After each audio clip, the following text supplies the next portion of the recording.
Isa rin ba kayo sa mga nahihirapan dahil hindi alam ang exact location ng bus terminal ng Elabel dito sa Cubao? Tara, samahan niyo ako at aalimin natin. From Guadalupe ay sasakay tayo ng EDSA Carousel papunta ng northbound.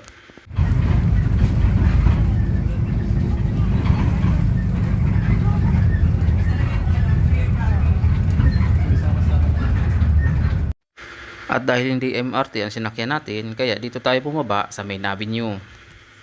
At pagbaba natin sa may EDSA Carousel ay maglalakad naman tayo patungo dun sa may Sea Oil.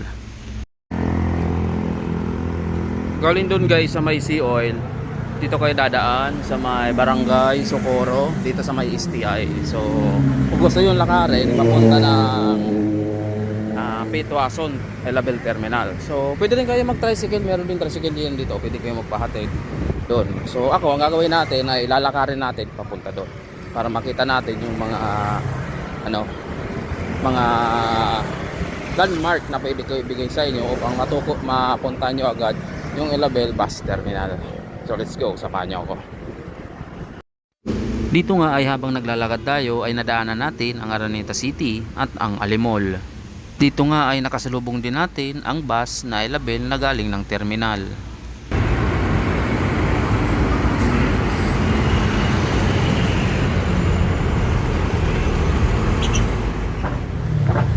So ngayon mga lodi, nandito na tayo sa may Pituason Avenue. So maglalakad tayo papunta doon. So ito yung Jollibee, madadaanan nyo itong Jollibee papunta dito. So kung lalakarin nyo, medyo may siguro mga 20 minutes na lakad papunta doon mga lodi sa terminal ng Elabel dito sa 21 Avenue, Pituason. So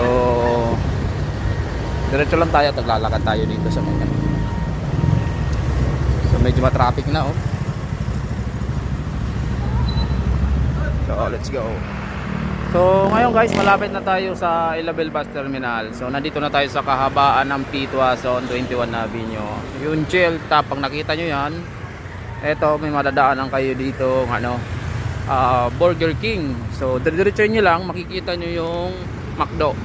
Ayun, yung McDo na yan, dyan na mismo yung malapit yung terminal ng Elabel Tours. So let's go, samahan nyo.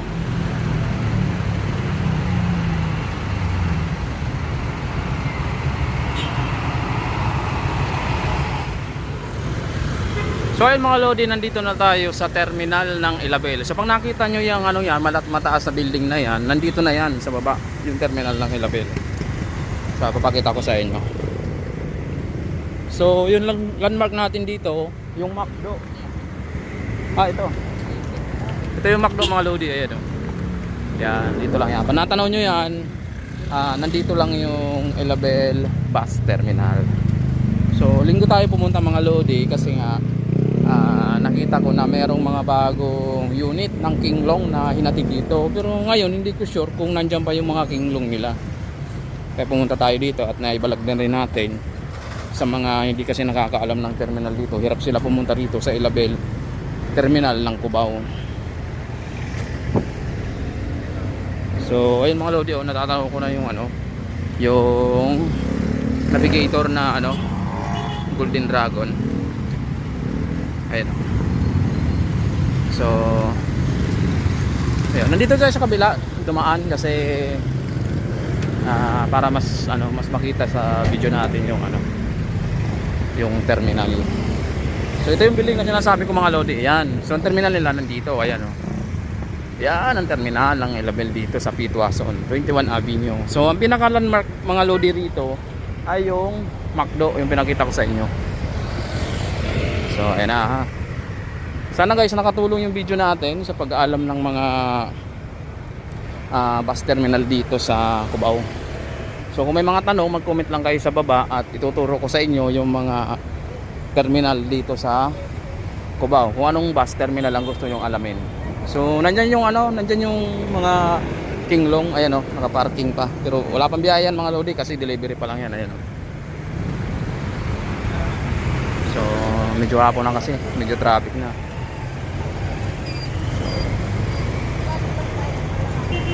So yun guys, ito yung update natin dito sa Elabel Tours Philippines. So kung may mga tanong, mag-comment and papalo mga Lodi ng aking Facebook. So Greg Alsar Vlog. So nabutan natin yung iba dito mga biyaheng biyaheng